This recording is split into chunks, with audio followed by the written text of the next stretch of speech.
술자리에서 뭔가 똑똑해 보이고 싶을 때, 아는 척하고 싶을 때 바로 저희와 함께 하시면 됩니다. 전문가 TV입니다. 오늘도 얇고 넓은 지식들, 그렇다고 해서 아무나 모시지 않죠. 제대로 된 전문가, 경기도 고문세무사 이효원 세무사님 모시고 이야기 나눠봅니다. 안녕하세요. 네, 안녕하세요. 이효원 세무사입니다. 네, 뭐 요즘 뭐 별일 없으시죠? 네, 새신랑. 저 신랑. 네, 네, 그렇죠. 축하드립니다. 예, 고맙습니다. 네, 신혼재미 좋으세요? 예, 그럼요. 예, 행복합니다. 네, 결혼해가지고 요즘 깨가 쏟아지죠?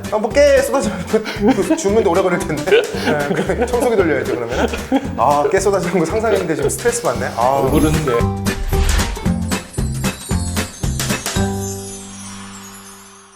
자, 그런데 이제 결혼하다 보니까요. 네. 뭐 이제 제가 원래 이제 그냥 혼자 살 때, 네. 혼자 살 때는 사실 이것저것 많이 시켜 먹게 되잖아요. 그쵸. 근데 이제 아무래도 결혼을 하다 보니까 집에서 먹어야 되는데 네. 그렇다고 반찬을 막 엄마가 해줄 때처럼 막 그렇게 하기가 어렵더라고요. 그러다 보니까 이게 반찬을 많이 사서 먹게 되는데 그래서 오늘은 반찬 가게 이야기 한번 해보면 어떨까 이런 네. 생각. 어때요? 요 스무스하게 넘어가요? 아주 자연스럽습니다. 고맙습니다. 좋네요. 자, 반찬 가게에 대한 세무 이야기를 좀 해보려고 좀 생각을 하다 보니 이런 생각이 들었습니다. 반찬 가게도 뭐 종류들이 좀 있지 않겠습니까? 뭐 예를 들어서 제조를 하는 제조업이 될 수 있겠고요. 그렇죠. 또 하나는 어디서 떼와서 그냥 파는 소매가 될 수도 있고, 혹은 음식점을 하면서 반찬도 같이 파는, 그러니까 그 안에서도 먹을 수 있는, 이러면 또 음식점이 되는 거죠. 그렇죠. 요럴 때 또 세무가 다를 것 같아서 궁금해 하다가 또 막 알아보다 보니까 요 농수산물을 구매하고 하는 데 있어가지고 좀 공제되고 이런 게 있다고 들었어요? 그쵸. 그게 어떤 거죠, 전문용어로? 의제 매입세 공제라고 하죠. 의제요? 예, 의제 매입세 공제라고 하는데 그러니까 쉽게 얘기하면 그 내가 부가세를 주고 뭘 사왔다. 그러면 부가세 신고하면서 내가 공제를 받아요. 근데 얘는 부가세를 내가 안 줬어. 근데 그냥 부가세가 있는 것처럼 쳐줄게. 그래서 부가세를 추가로 더 공제를 해줄게. 그게 이제 의제 매입세 공제인데 뭐 부가세 없는 게 뭐 있지라고 생각을 해보면 면세품들. 그렇죠. 그러면 반찬 가게니까 이제 뭐 쌀이라든가 야채 같은 것들, 농산물들이 대부분 이제 면세거든요. 네. 그래서 내가 구입할 때는 부가세를 안 줬는데 부가세 신고할 때 마치 내가 낸 것처럼 더 부가세를 빼주겠다라고 그렇죠. 하는 게 이제 의제 매입세 공제거든요. 그래서 그러면 어쨌든 직접적으로 세금 공제라는 거는 그만큼 내가 세금이 줄어드니까 네네. 아무래도 이제 중요한 세금에서 중요한 부분이 되겠죠. 그렇죠. 네. 근데 그 부분들이 제가 앞에서 대충 이렇게 분류를 해봤는데 뭐 제조, 소매, 뭐 음식점 이게 다 똑같습니까? 예, 그게 다릅니다. 어. 예, 그래서 우리 필근 씨가 구분을 좀 잘 지어줬는데, 네네.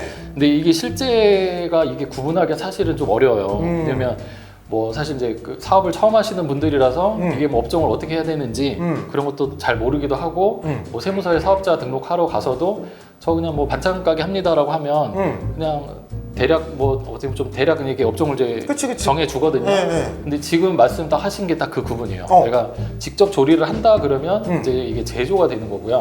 뭐 어디 본사가 있어서 딱 만들어진 걸 내가 딱 구입을 해와서 그대로 내가 판다. 그러면 그거는 그냥 말 그대로 소매가 되는 되고 거고. 뭐 하다못해 테이블이라도 있어서 손님들이 여기서 식사를 하고 가실 수 있다.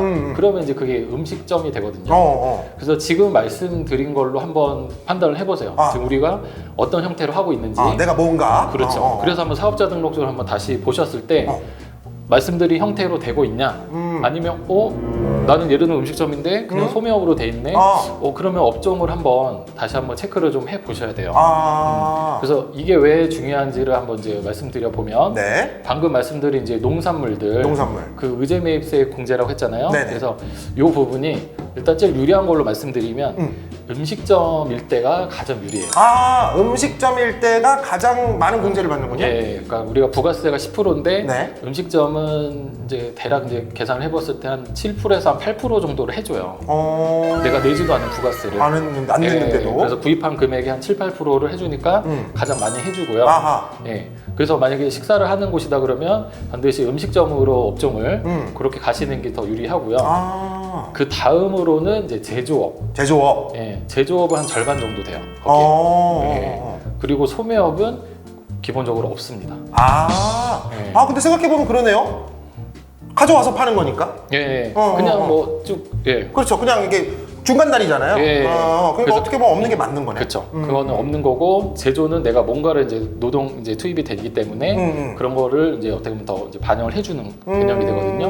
예. 그래서 만약에 지금 뭐 소매업으로 돼 있다 그러면 못 받은 경우들이 좀 꽤 있을 거예요. 그래서 그때는 이제 제조업인지 음식점인지 그 구분들을 한번 잘 보셔가지고 아하. 예, 업종을 한번 잘 보시는 거, 예, 그걸 한번 점검을 먼저 좀 해보시고요. 네. 요게 또 이제 약간의 또 이제 편법 질문이 좀 들어갈 수밖에 없는 게 네. 만약에 뭐 예를 들어서 나는 사실 소매인데 예. 내가 다시 확인을 딱 해봤더니 뭐 이제 제조나 음식점으로 돼 있어요.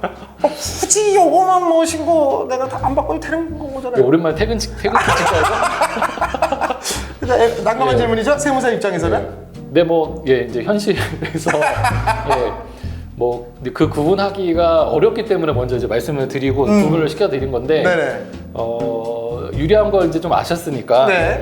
그 업종을 그렇게 네. 뭐 최대한 유리한 쪽으로 하시되, 네.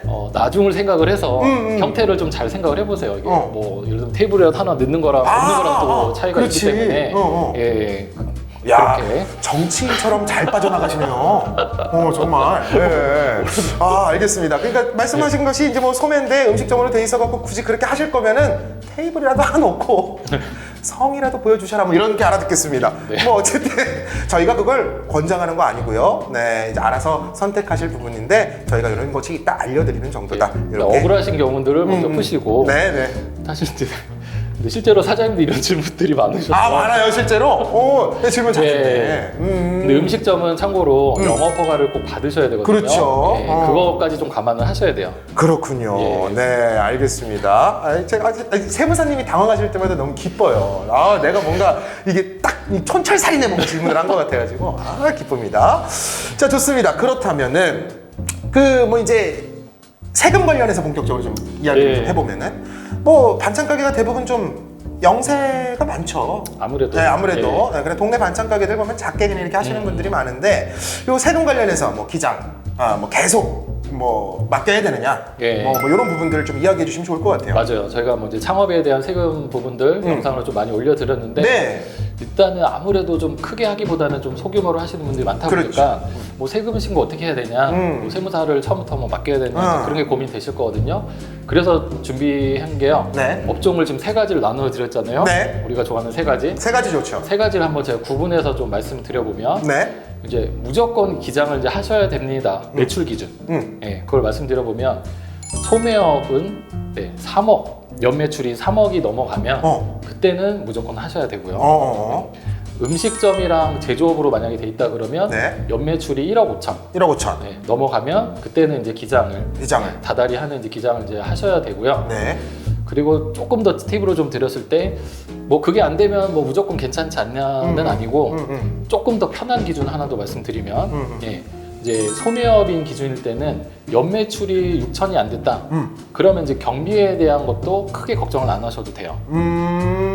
6천이 안 됐을 때. 예, 그리고 제조랑 음식점인 경우에는 1년에 이제 3,600이 또 매출이 그 정도 수준도 일단 아직 안 된다. 되면, 예. 그랬을 때는 경비에 대한 걱정을 좀 안 하셔도 되니까 조금은 뭐 좀 편안하게 관리를 좀 하셔도 되는데 애매한 게 이제 그 사이다. 방금 그렇지. 말씀드린 그 사이에 들어왔을 때는 매입하시는 이제 기본적으로 거래하는 것들 있죠. 네. 그래서 그런 것들 꼭 놓치지 않고 다 받으셔야 돼요. 어. 왜 말씀드리냐면 지금 제가 간이가세 쪽을 말씀드린 게 아니라 지금 소득세 기준을 말씀드리는 거거든요. 네네네. 그래서 혹시라도 간이가세인 경우들일 때가 이제 자료를 좀 생략하는 경우들이 또 있거든요. 그래서 매출을 꼭 애매한 그 중간의 범위에 있을 때는 꼭 자료를 받으셔야 5월에 소득세 신고할 때 또 세금이 많이 안 나올 수가 있으니까 예, 그거까지 유념을 하시면 네. 일단 초창기에 좀 기본적인 관리에 좀 틀이 좀 잡히실 거거든요.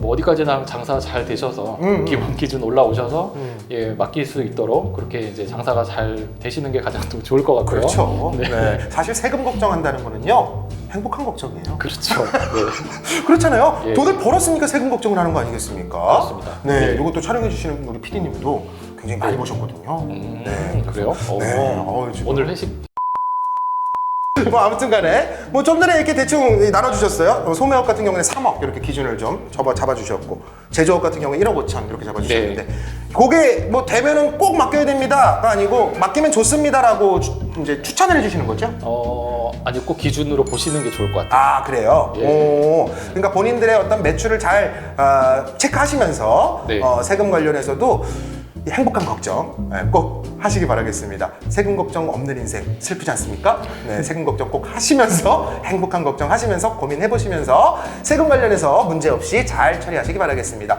이외에도 많은 영상들 저희 전문가 TV에 있습니다. 항상 함께 해주시고요. 다음 시간에 다시 찾아오겠습니다. 안녕. 안녕.